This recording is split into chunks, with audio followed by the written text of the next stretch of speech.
La agresión a esa tubería que es el esófago, ya para completar el esófago, sea por tóxicos como el tabaco, sea por sustancias calientes, sea por estasis de alimento, sea por ingerir cáusticos, etcétera, o por la agresión del reflujo biliar o reflujo gástrico, puede producir cáncer de esófago. Cualquier condición que permanece, cualquier evento de la ecología más un factor del huésped, es decir, herencia o herencia en sentido general, puede favorecer a la aparición de un cáncer. Entonces, el cáncer de esófago o los cánceres de esófago, que son en sentido general dos tipos diferentes de cáncer, podemos decir que están asociados desde el punto de vista clínico a un síntoma básico, que es ¿cuál? Disfagia. Y hoy mismo acabo de despedir a mi sobrina, no sé si dice el cuento, que se tragó un pedazo de carne, dijo que era disfagia y vino, le costó un ticket de JetBlue, vaina, que yo el avión que viene fuera de noche, y vino aquí, ahora estaba aquí de nuevo. Ella viene a hacer una endoscopía. Entonces podemos decir que los tumores, cuando hablamos de tumores, acuérdense que para un médico, tumores, cualquier bolita, cualquier pendejadita es un tumor, que puede ser benigno o maligno, para la gente tumor es cáncer. Pero los tumores esofágicos pueden ser epiteliales y no epiteliales. Epiteliales y no epiteliales. Los epiteliales pueden ser, por supuesto, malignos o benignos. Los papilomas, los adenomas, ahora en estos días hay un paciente que tiene un pólipo grandísimo en el esófago. Este es el segundo que vemos en lapso como de 6 o 7 meses, porque parece como un tabaco, que no se le puede quitar por endoscopía porque le quitamos un pedacito y era grandísimo. Y entonces estamos en ese lío de que los cirujanos no quieren abrirle el pecho. Yo tampoco quisiera que le abrieran el pecho, pero desde el punto de vista técnico es difícil quitarlo, pero es un benigno. Hay que, claro, mandar a la pieza entera. Y los malignos, que son los que son temibles, son el carcinoma epidermoide y el adenocarcinoma. El adenocarcinoma es de la unión gastroesofágica aquí abajo, y el otro, el típico, es decir, el típico cáncer del tejido de la mucosa del esófago es el epidermoide. Y están después, vamos a hablar ahorita de los no epiteliales. Agresivo, maligno, sobrevivir es rarísimo. El último cáncer de esófago es la mamá de un amigo que consultó en noviembre del año pasado, ya hace rato que está enterrada. Una persona sin antecedentes, con Parkinson, con disfagia. Entonces le dice el cuentecito, pero sencillamente tú dices, cónchole, tiene disfagia y tiene Parkinson, entonces es una disfagia central. Debería ser a líquidos, porque no puede tragarlo, y es lo lógico, porque el paciente con Parkinson, como vimos, tiene problemas disfágicos. Pero cuando analizamos la sintomatología, resulta que es asólido. Dice, no cuadra.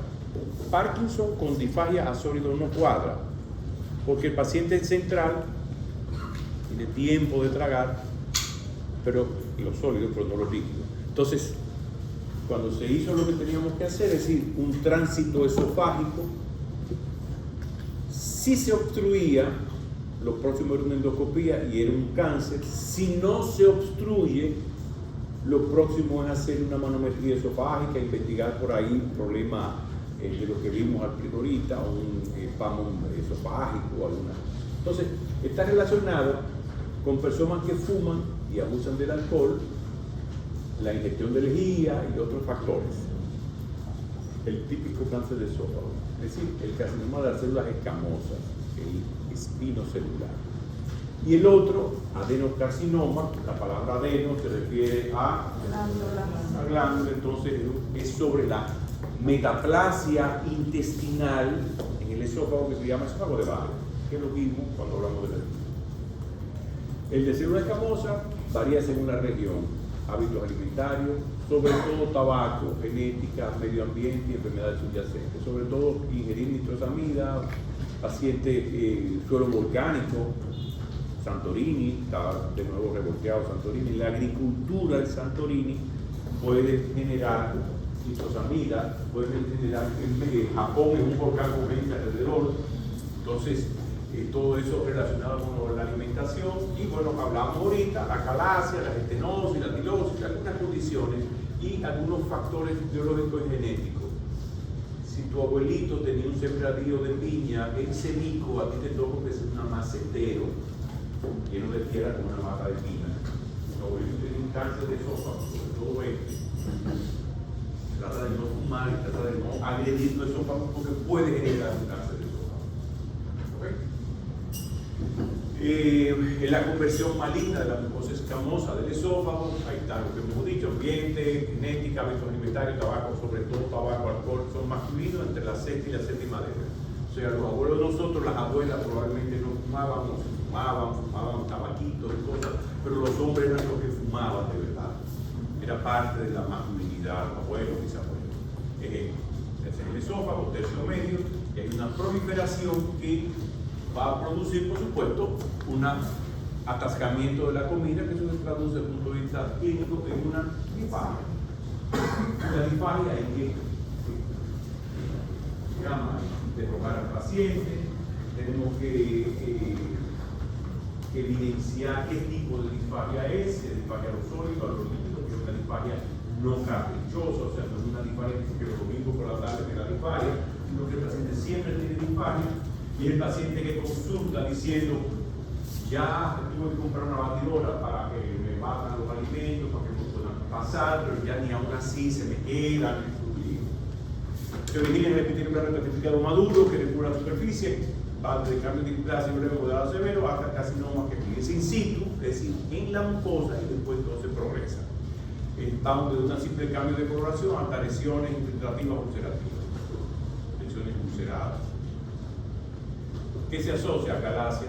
20 años después de tener una calasia, cuando haces una endoscopía, tú tienes que mirar y tomar biopsia. Yo tuve en estos días una paciente que tenía 25 años de dilatarse, una calasia, y viene con una disfagia diferente a la que normalmente está acostumbrado un paciente con acalasia, y entonces quería que la dilatáramos. No, hay que hacer una endoscopía, mirar bien que no hay que tomar biopsia y cosas. Yo estoy desesperado. Usted tiene 25 años desesperado, o sea, una semana más, una semana menos, no va a variar. Entonces se hizo la endoscopía, afortunadamente no tenía esto, pero había un riesgo. El síndrome de Blumen-Vinson, la tilosis, obviamente el 95% va a desarrollar un cáncer epidemológico a los 65 años.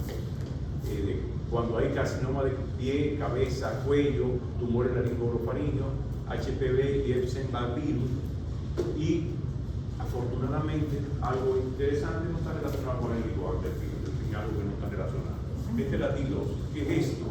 Acuérdense que son una hiperplasia de la capa córnea, pero también con, ¿cómo se llama? Los melanocitos, y de ahí viene todo el término.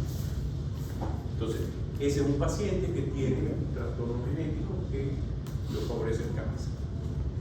Bueno, clínica. Recuérdense que este está en el cardia, el adenocarcinoma, y el otro está en el tercio medio. Por lo tanto, la disfagia puede ser diferente. ¿Cuál sería la diferencia?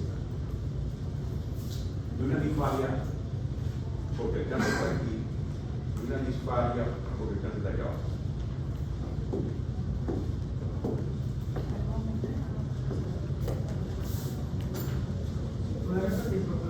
O sea, tenemos los dos cánceres y la disfagia es la clave. Insisto en este punto porque es importante. Entonces, un paciente que tiene un cáncer en el esófago medio y un cáncer y otro que tiene un cáncer en el esófago distal, o sea, en la unión esófago-gástrica. Los dos tienen disfagia, pero hay una diferencia en esa disfagia que la clínica te lo va a decir. Entonces le pregunté a esta joven, y ella vestida de rojo así, toda campeona de béisbol, va a decirle. No pasa, o sea, los alimentos no pasan aquí abajo, puede que se regurgiten. No pasa nada. Los alimentos pasan porque aquí no está el problema. Allá atrás. Dolor de pecho, Dolor de pecho, puede tener dolor. Pero hay una diferencia sutil. ¿Cuál es? No, los dos te van a. No es vómito propiamente dicho y no disfagia. Es el tiempo. O sea, un paciente que tiene un cáncer en el esófago superior no puede tragar mucho. Y tan pronto ingiere, se traga. Ahí mismo, no, nada más un pedacito que caminó. Se llenó. Una disfagia esofágica o disfagia baja, temprana, rápida. En cambio, el paciente con el adenocarcinoma te permite llenar el esófago de comida y producir una pseudoacalasia, o sea, se va llenando un poquito más. Los que fueron ayer, no sé si se recuerdan la radiografía de la muchachona esta que intentaron dilatar y qué sé yo cuánto. Eso podría parecer un cáncer de esófago, un cáncer epidermoide, podría parecerse esa radiografía. Es decir, que llega y en la mitad se tranca y entonces comienza a dilatar.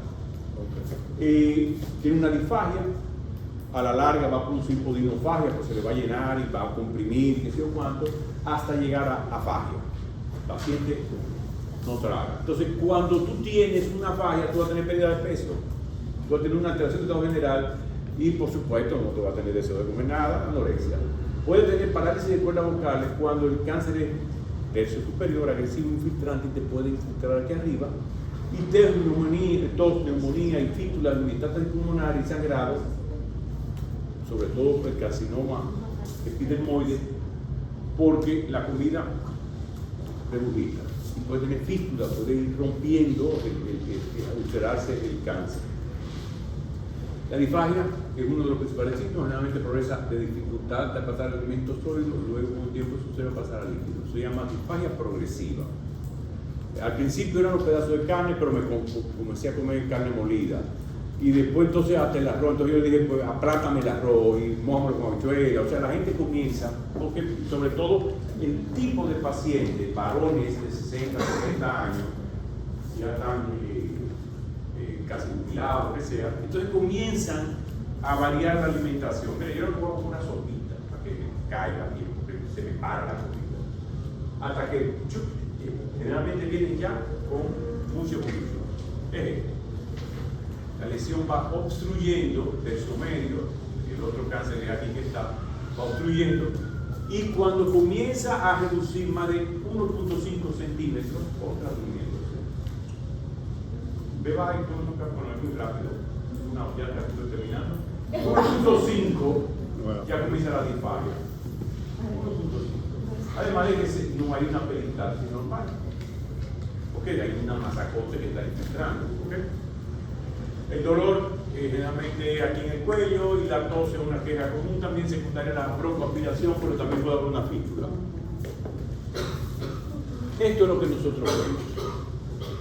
De este lado está más o menos bien, pero aquí vemos esta lesión, esa sangrecita es por el roce del endoscopio o biopsia, lo que sea, y vemos esta lesión infiltrante que impide la peristalsis. Y les recuerdo que el esófago tiene esto, o sea, no es grande que una manguera de verdad, es una cosita así finita. Por lo tanto, pasar, y aparte de eso no tiene una adventicia ni un peritoneo alrededor, o sea que pasar a los espacios laterales de toda su referencia periférica de afuera, pues es fácil. Es poco invasivo. El adenocarcinoma el adenocarcinoma es poco invasivo, produce una disfagia baja tardía, pero produce metástasis a hígado, locorregionar y a ganglios, el adenocarcinoma aquí abajo. Los cánceres, bueno, los pacientes mueren por metástasis a graves complicaciones. El adenocarcinoma entonces en hombres blancos con reflujo. Adenocarcinoma reflujo. esófago de Barrett. Acuérdense que el esófago de Barrett es una complicación crónica de un reflujo, y el esófago entonces, su parte de unión con el estómago, comienza a cambiar. Ese epitelio plano estratificado por uno muy parecido al estómago o al intestino. Si escogió intestino, pues entonces se llama esófago de Barrett, metaplasia tipo 2, y es una metaplasia muy susceptible a tener este problema. El paciente que tiene Barrett tiene 60%, de 30 a 60, mayor chance de hacer un cáncer que la población normal, tanto en los segmentos que son largos o cortos. Tienen una supermegalemia natal, un índice de masa corporal elevado, o sea, son un poquito gorditos, y además pueden estar usando fármacos que relajen el esfínter, cardiovasculares, o toman mucho café, o tienen todo lo que produce reflujo. Se origina, porque ya lo vimos, esto, nuestro corpo. Lo vimos, los mismos cambios. Podemos ver también desde un cambio de coloración, color mucoso, de color salmón, a lesiones fungoides, infiltrativas y ulcerativas. Les recuerdo esta fotografía que es un Barrett. Esta es la mucosa normal y este es el cambio. Esto se llama esófago de Barrett. La unión del diafragma ahí abajo está aquí. El estómago está ahí del otro lado de ese orificio. Entonces todo esto es esófago. Hace lo que se llama un bolsillo ácido, como una pelotita, y ese ácido que está ahí quemando va estimulando la mucosa, la base celular aquí, para producir un tejido parecido al del intestino. Miren otra lengüeta bastante larga. Y entonces, bueno, le hacemos una radiografía y encontraremos. ¿Te recuerdan la fotografía de la calasia? Era dilatada y un piquito, porque aquí vemos que hay una estenosis, hay una reducción de la luz. Y un poquito irregular, sobre todo aquí. Y si le hacemos una endoscopia, encontramos eso. Y es en la unión, miren el Barrett aquí, y miren el cáncer. Diagnóstico. Los marcadores biológicos de cáncer no existen en el esófago, o por lo menos no han sido puestos en evidencia. Hay esófago, útero, hígado, etcétera, pero mama, pero no hay esófago. Probablemente por las glándulas, etcétera. Se necesitan estudios con medios de contraste y sobre todo biopsia con microscópica o sevilla. Otros medios para evidenciar la extensión tumoral en la tomografía de tórax, de abdomen, o un PET scan, o una ecoendoscopía. ¿Sabe lo que es una ecoendoscopía? ¿Sabe lo que es una ecografía cardíaca? Sí. La intraesofágica. Pues exactamente lo mismo. La única diferencia es que aquí no vamos a medir flujo, que si no vamos a medir las diversas capas. O sea, si tú entra un endoscopio, en la punta del endoscopio hay un transductor, como si fuera una sonografía común y corriente, pero ese transductor tira 360 grados, entonces tú estás viendo las capas. Las capas en un tubo digestivo se ven como una línea hiperecogénica y una línea hipoecogénica, es decir, brillante, oscuro, y de adentro para afuera, ¿cuáles serían esas capas en el esófago? ¿Cuál es la capa de la pared del esófago? ¿El detective cuál es? Pero por lo duro que yo lo oiga.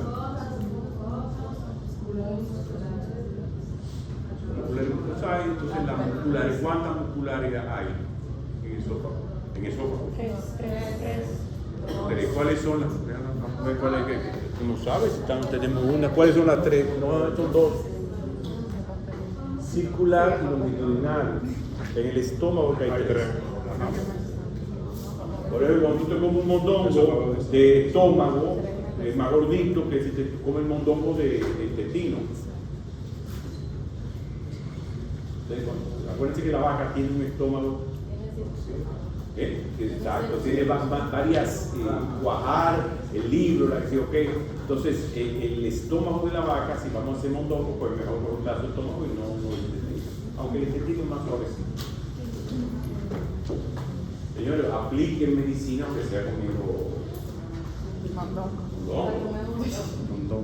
Bueno, insistimos, esto es un cepillo para meterlo por el endoscopio y cepillar esas lesiones. Y esto es un PET scan. PET scan, donde cuando tú lo ves, tú te das cuenta que el paciente, miren qué es esto. ¿Qué significa eso? Ustedes miran, este es el tórax, mira. Que está flaco. Entonces ese paciente está embromado con J. Y aquí vemos que tiene el esófago, una hiperseñal. Una hiperseñal que me dice que hay algo. Que ahí se localiza una masa, una pendejada, algo que aumenta la señal. ¿Y por qué está aquí? Es orina, porque se orina. Quizá hay una metástasis ahí, no sé. Pero ¿por qué se orina?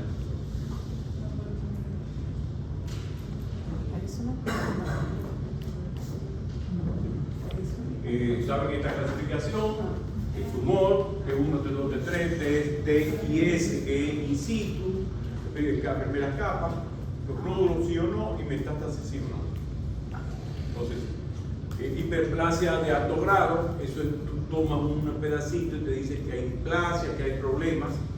Después tú tienes un intramucoso en la mucosa, luego un D1, T2, T3 ya pasó, y T4 que llega a órganos vitales. ¿Qué órganos vitales tenemos alrededor del esófago? Los tráquea o la aorta. Y luego los ganglios, ninguno o uno o varios ganglios a distancia. Ahí están las capas.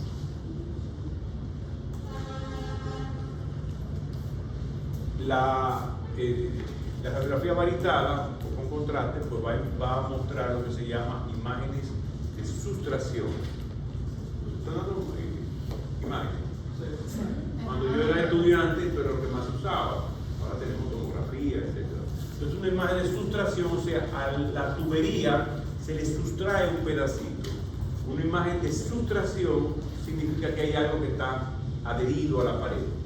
Una imagen de adición hacia afuera, que cuando hay un hueco y el vario sale.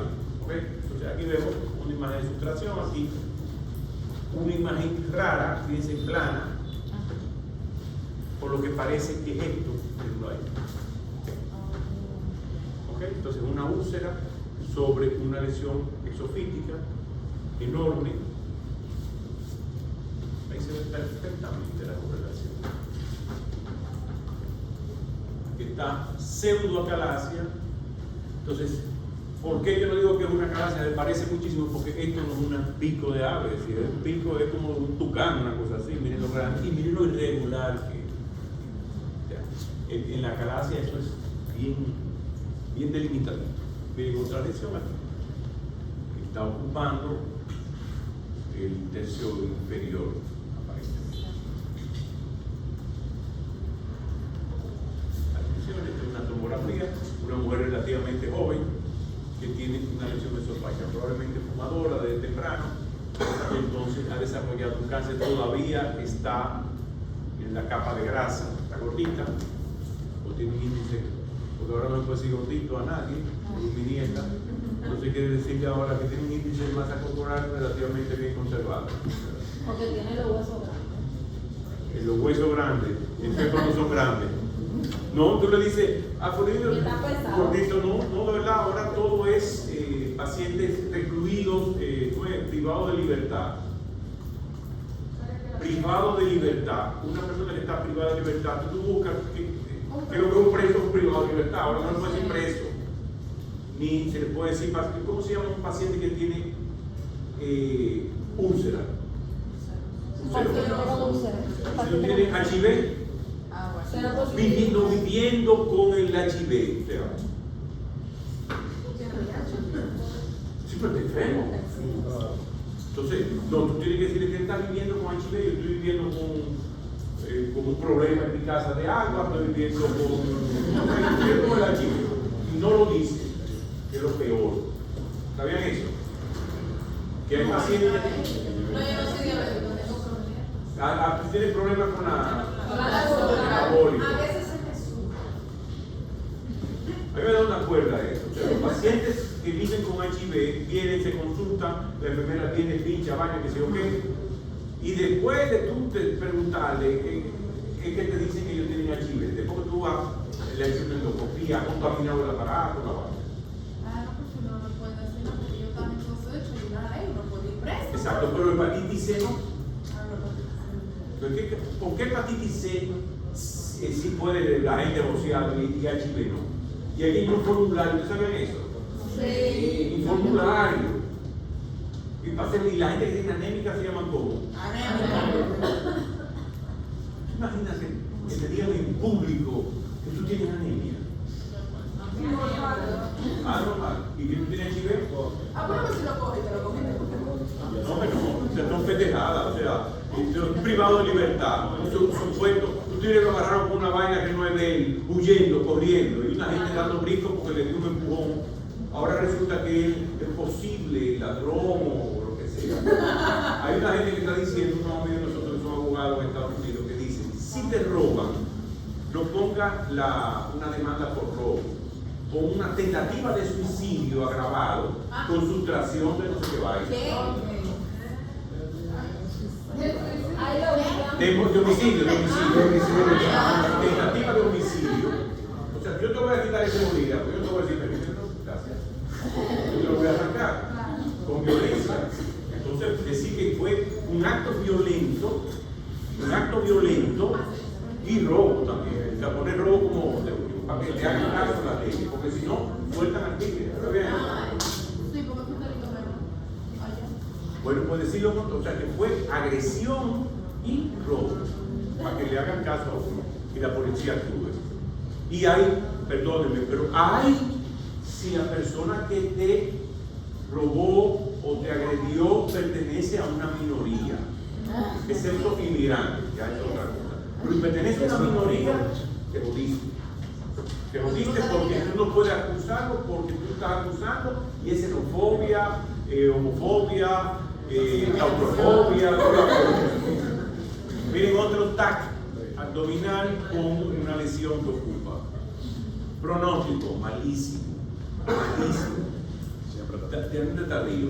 Desde que tú haces un diagnóstico tardío, de lo que sea. Te sacaste la lotería y no te enteraste, ya lo cerró el periodo de buscarte el billetico, te fuñiste, ya no puedes cobrar. Tiene disfagia y te estás añoñando y cambiando de la licuadora, que ahora te regalaron una niña que licúa mejor, te fuñiste, porque te van a hacer diagnóstico tardío.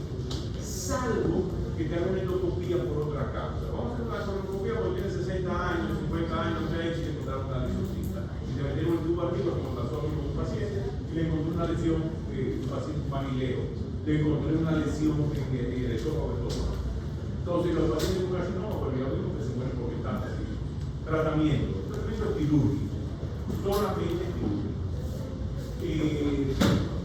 Fíjense bien, la sobrevida de un cáncer se mide a los 5 años. Tú estás vivo a los 5 años, pertenece a un grupo privilegiado. De 5 a 20% a 5 años un cáncer de esófago. Pero hay un detalle, hasta un 10% de mortalidad transquirúrgica. O sea que en la cirugía, 1 de cada 10 se muere, o casi 1 de cada 10. Y es necesario utilizar quimio y radioterapia para un poco manejar la disfagia. ¿Qué se hace?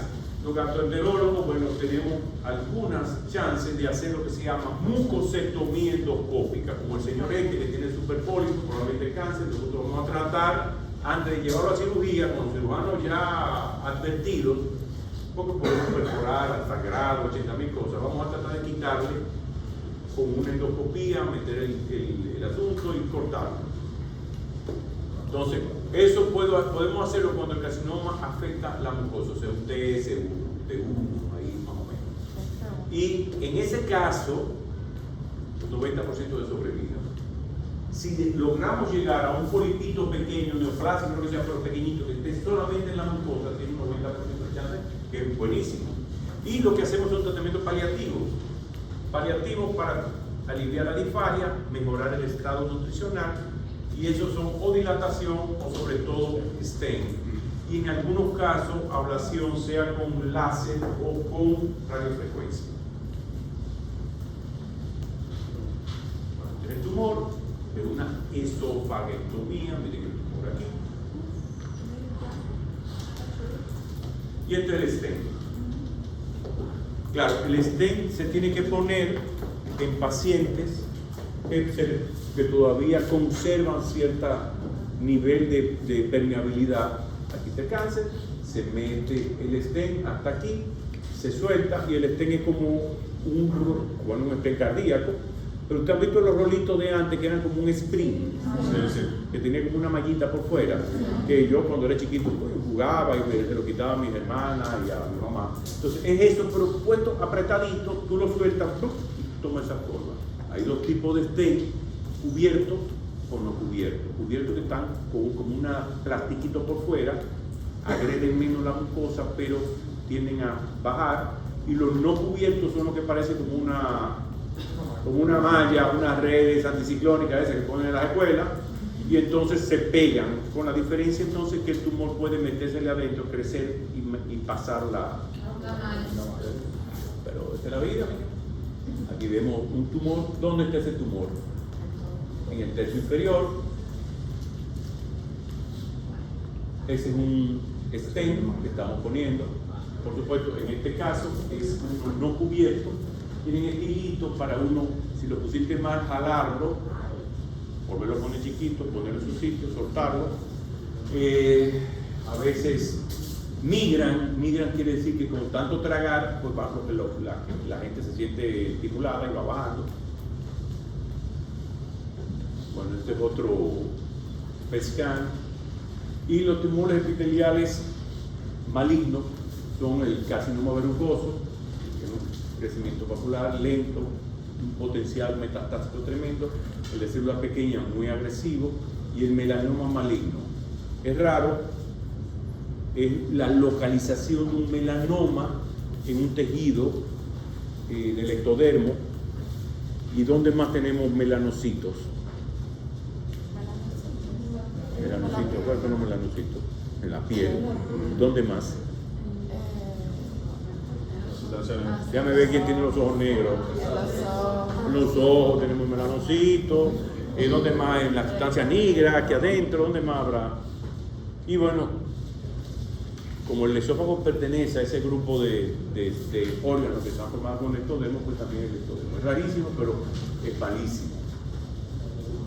Entonces ya vimos los epiteliales. Los no epiteliales son el linfoma, sarcoma y el carcinoma metastásico. Y los benignos serían estos, leiomioma de músculo, los células glandulares, vasculares, etc. El escamoso son pequeños blancos rosados, tejido conectivo, removido por endoscopía, virus del papiloma, controversial la vacunación, etc. Tengo pacientes que por un problema de sexo oral han tenido papilomas. Tengo una que tiene papiloma pero en otro sitio, pero se asocia a problemas. Y también el reflujo, y rara se maligniza, pero puede producir disfagia. Y los adenomas son pólipos adenomatosos, generalmente el tercio inferior. Adenomatoso significa que crecen en el área cercana al cardias, tienen su potencial maligno, crecen, pueden obstruir y se pueden remover por endoscopía. Los no epiteliales malignos, el linfoma, rarísimo el esófago, se trata con quimioterapia. Los sarcomas, el carcinoma metastásico también es raro, un cáncer metastásico haga metástasis en esófago, a menos que sea por contigüidad, una vaina de bronquio o algo así. Y el melanoma, ya lo vimos, y el carcinoma de mama. Los benignos, bueno, ya lo vimos, papiloma escamoso, los adenomas, ya hablamos de eso. Creo que ahí terminamos. ¿Cuál es la clave de estos problemas?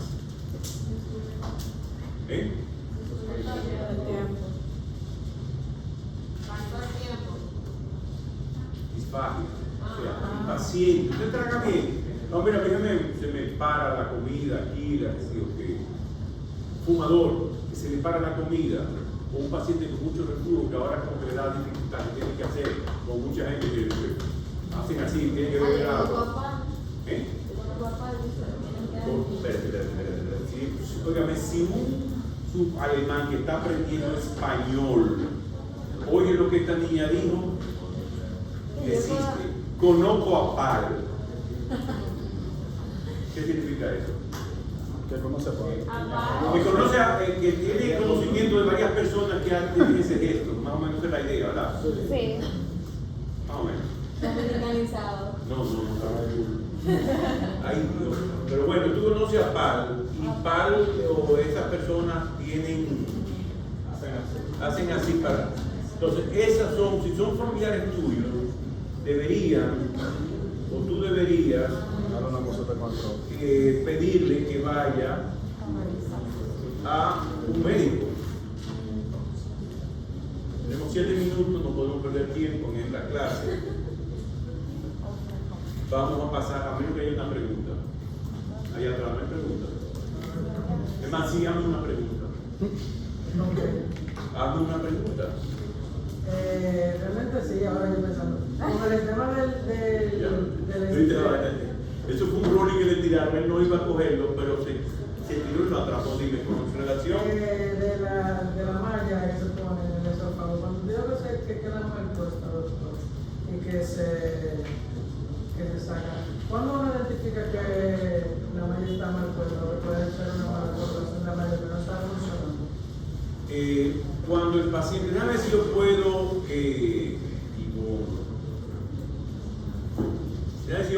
abrir, a ver si yo puedo abrir las fotos de este chat. ¿Cómo? No, que tengo que meterme en internet entonces. Sí.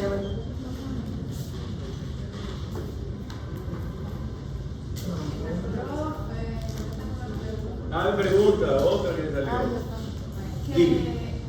pacientes que van por dilatación, vamos a poner, como usted puso un ejemplo la clase pasada, que usted tenía una paciente o un paciente, no recuerdo bien, que se dilataba cada 2 años. Este paciente tiene que, antes de dilatarse, pasar por un procedimiento de ¿cómo se llama eso? De endoscopía. Es lo mejor. O sea, pero todos los pacientes que se dilatan tienen que hacerse una endoscopía. Sí, por una razón elemental, no puedo descargarla. Por una razón elemental, ya me terminé este cuentecito. Esta señora era una señora de 80 y pico de años y es la mamá de una amiga nuestra, vecina de toda la vida, que es cuánto, y tiene disfagia. Le meto el tubo y encuentro un cáncer. Una de las fotos que ustedes vieron ahí era de ella. Entonces, ¿qué pasa? Que cuando hago toda la investigación, no hay chance ya de hacer nada por ella. Y ella lo único que me dijo es: quiero beberme una cerveza y comer un pedazo de bizcocho para mi cumpleaños. ¿Cuándo te cumpleaños? Tal fecha. Ok, vamos arriba. Le puse una prótesis. Pero en ese momento justo, las prótesis que había aquí, nada más había una en el mercado que tenía 15 centímetros. La viejita, una viejita torcida, yo se la puse en su sitio, pero migró. Entonces, la punta quedaba pegada al estómago, por lo tanto regurgitaba comida. Entonces tuve que en 2 ocasiones subírsela, encaramársela un poquito, y ahí me mandó que lo que iba a enseñarle, la foto de eso, y le iba a enseñar, por radiografía que uno se da cuenta que bajan porque son radio opacas, cantando cumpleaños el día de su cumpleaños. Por supuesto murió un par de meses más tarde, sobrevivió con tus 6 meses. Entonces sí, hace unos años, el año pasado, la gente del hospital japonés me enviaron al hospital 2 pacientes para dilatar el mismo día. Papá, Acalasia, vamos a dilatarlo. Aquí estamos, no queremos dilatarlo. Espérate, ya, esto no es un colmado que tú vas y le dices: hay azúcar, que te da una libra. Como que saber quién tú eres. Y yo, cuando pasan esas cosas, cojo cuerda. Que tengo que comenzar a dejarlo de coger cuerda, porque estoy arrugado de coger cuerda. Porque esa vaina me indigna. Entonces le pregunto: dígame, 25 años con acalasia. Ajá. ¿Y ahora qué le pasa? No, que ahora sí estoy trancada. No, hay que hacer una endoscopía. ¿De dónde usted viene? ¿Del hospital japonés? Pues váyase al hospital japonés. que le haga una endoscopía. O sea, si tú quieres que yo te haga una ensalada, tráeme la papa sancochada y pelada y picadita, y un pote de mayonesa, y la zanahoria en cuadritos, y mire, vamos a mezclarla, y mira, pues póngale manzana, que sabe bueno. O sea, no quiera que yo salga al colmado a comprar la papa, porque es tu problema. Yo le envié una carta con el otro paciente que salió, que venía, la misma historia. No podemos dilatarlo porque no tenemos fluoroscopía, porque es una estenosis parecida a la que dilatamos allá, pero si tú no tienes fluoroscopía y tú me lo mandas porque tú no tienes y yo no tengo fluoroscopía, ¿tú consideras que hay que usar? ¿Claro que es la fluoroscopía? Sí. ¿Qué es la fluoroscopía? Eso es como una cosa que hacen los gastroenterólogos, pero que se dice radiación, como una imagen de adentro. No, fluorescencia. No. Fluoroscopía es rayos X en tiempo real, como usan para introducir de una cavidad a otra, llevándose por la imagen de rayos X. Entonces, el asunto es que tú acuestas al paciente, lo estás dilatando y tú estás viendo en la pantalla por donde tú vas. Cuando los trayectos son muy largos, se mete un hilo guía y por fluoroscopía tú lo vas llevando. Nosotros hicimos una dilatación ayer fue, sí, ayer, sin fluoroscopía, pero una paciente conocida. Y el que la hizo, yo hago dilataciones, pero me encanta que los otros la hagan. Yo pongo balones del año 2004, fue el primer grupo, fuimos dos a entrenarnos a Francia, pero me encanta que los otros lo hagan. Me encanta, y sobre todo mirar. Yo hago PEC, yo hice uno el lunes, el lunes en la tarde hice uno, allá en Montetricia, un viejito titiritaño, un famoso pintor dominicano, que pintó los retratos de Balaguer, que es un español, pero que tiene todos los años el mundo aquí. Yo lo hice, pero ahí en el hospital que lo hagan los otros, para que aprendan y se ganen ese dinerito cuando sean ya gastroenterólogos. O sea, esta mañana yo pasé por Corazones Unidos y la médico de servicio me dio un abrazo. ¿Y esta muchacha quién es? Y me dijo, usted fue profesor mío, se sentó así como ustedes. Entonces eso yo salí, ¿cómo se llama? Altamente, halagado es la palabra, altamente halagado por eso. Ay, profesor, usted me dio clase a mí de gato, qué bueno. Y fuimos al Moscoso Cuello. Ya me arregló. Entonces, fluoroscopía es en vivo, lamentablemente recibiendo radiación del paciente, pero tú lo haces en un momentito, o sea, ahí es la misma radiación posible, pero tú lo haces en un momentito. Va a pasar, por ejemplo, por una trompa, esófago, o para los que hacen cateterismo, hacen fluoroscopía, que aquí ponen para ver por dónde están y van haciendo eso. Entonces, esa paciente, el segundo paciente, por supuesto, no lo hice, pues no, si tú quieres que yo lo haga con botellones de agua verde, yo no tengo botellón de agua verde, yo te lo devuelvo. Y efectivamente, una llamadita telefónica, todo el mundo reunido, me querían quemar vivo, como que yo fuera un desacato, haberle despreciado, haberle devuelto a sus pacientes. Entonces yo le dije 2 o 3 vainas. Y me di cuenta por el ruido ambiental que había, de que estaba en una reunión con el teléfono levantado. Entonces, así no. Yo te ayudo, todo lo que tú quieras, pero así no. Hoy vino una paciente que alguien que está en la red y vaina le puso un balón y ellos están guapos. Ella quiere que yo te lo quite. Pero entró diciéndome que era amiga de mis hijas, que estaba en el mismo colegio que mis hijas, que el otro día vio a la nieta mía, entonces me ablandó el corazón ya, y que su papá es fulanito de tal, un amigo mío, y que su abuela es una paciente mía. O sea, ella primero estableció una base. No, una caraja. Aplanó el terreno y después me dijo, y él lloró. Ya lloró, tiene más problemas que el carajo, usa Ozempic, balón, tiroides, fue donde y entonces comencé yo a escribir en un papelote, así como hago ahí todos los medicamentos que ella hace, un pedazo de papel de camilla, Dios, mi vida, esto es una locura. Entonces cuando ¿se llama esto? No, sí, tiene no, porque le pusieron para bajar de peso medicamentos para diabéticos, tiroides, hipertensa, ¿qué más? Unos medicamentos que lo puso un naturista, no sé qué vaina, nutriólogo. Hasta Aldactone está tomando 25. ¿Y para qué? Para bajar de peso. Pero mi vida, ¿qué locura es esta? Ozempic. Y deprimida. 2 medicamentos para la depresión.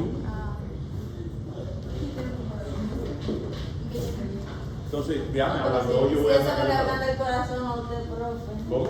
Si eso a usted no Sí, pero no me llore. Ven acá, ¿quién tiene un bolígrafo? Explicarle una cosita, un detallito. No me llore. Marcador, para escribir una cosita aquí. Que se me olvidó decirlo.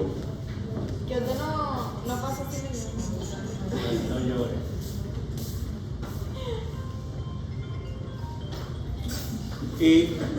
Normalmente, me voy a decir al principio, yo subo, dime un número, una nota del 1 al 100. 78. Se nota de uno. Yo te regalo 3 puntos. 77, te llevo 8. Claro, 97 no te voy a poner 100. Pero yo te llevo a la letra. Lo que implica que en las revisiones de examen no es para estar llorando. Si tú sacaste, el que sacó 80 puede pasar 2 cosas, o que sacó 80 o que sacó 77. Te verán muchos números redondos, 80, 85, si sacaste 84, para que te pongan el de plus la vaina. No, pero solamente nada más lo da la Está bien. O sea, yo lo único que cambio es para que tu letra se ponga o un palito, una crucecita, B plus, o de C plus pases a B.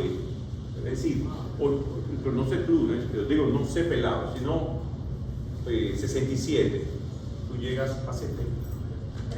Ahora, déjame decir, 66 no. 65 no. 66.7 sí. Punto 7.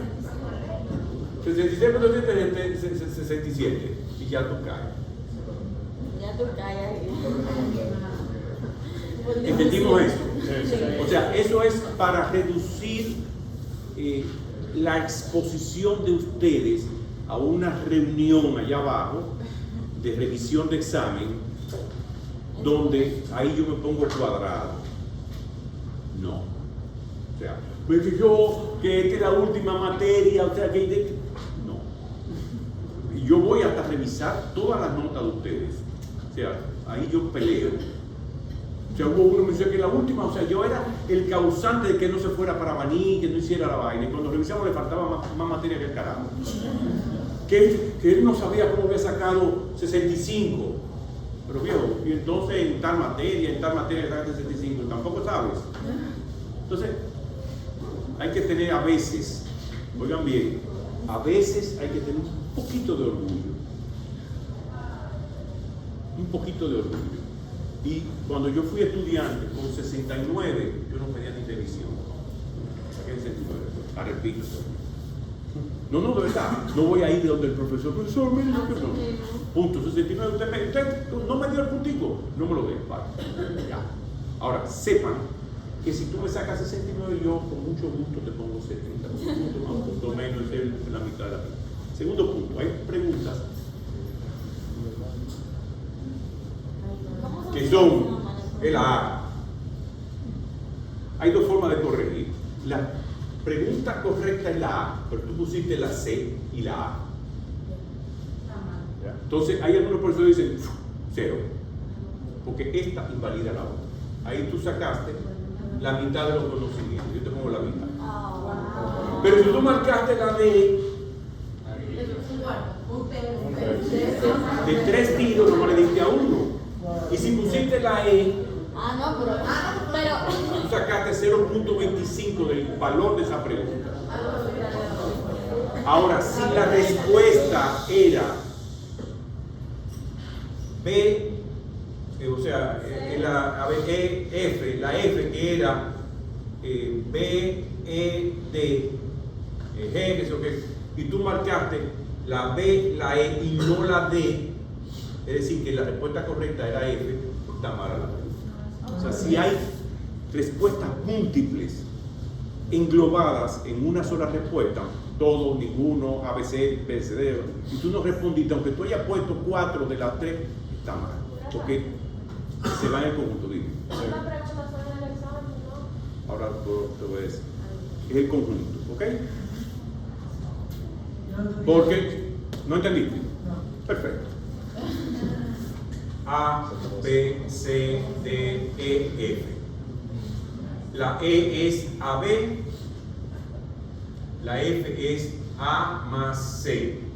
Es decir, que la respuesta correcta es AC. Tú lees y dices, no, es un gancho. Yo creo que esta es de verdad. Pero la pregunta está mal. Porque había opciones que englobaban las respuestas correctas. ¿Entendiste? Ahora, si no tuviera esto, en ese caso, si la respuesta era a estas dos, pero tú marcaste esta, tú tienes la mitad. Hay gente que corrige que una mala y una buena se anulan. ¿Está bien eso? Sí. No sé aquí, pero con nosotros, en varios sitios donde yo he dado clases, lo que sea, esas eran las leyes que yo pongo mi ley para corregir mi examen. Dime. Tengo una pregunta. Entonces, en los exámenes, si ustedes van a ver, va a haber preguntas en donde hayan múltiples respuestas. Hay 25 preguntas. Entonces, ¿usted se recuerda la manometría esofágica? Hay preguntas azules, amarillas, vainas rojas y negras. Para el que complete las 25 preguntas, saber que fue ascendiendo desde el punto de vista de preguntas apretadas. O sea, hay una pregunta que te va a decir, ¿cuántas piernas tiene el paciente? 2. Magnífico. Por decir una pregunta fácil. Pero hay preguntas que son un poquitico más elaboradas, más sofisticadas, y el que las responde verdaderamente estudió el tema, ese tema. Y es lógico. O sea, hay preguntas de diferentes calibres, vamos a decirlo de esa manera. Son 25 preguntas. Cada pregunta vale 2 puntos. Segundo punto. El otro final tiene otras 25 preguntas con valor de 2 puntos. La asistencia no da puntos. ¿Verdad? Entonces hay que cogerla. Hola, ¿cómo estamos?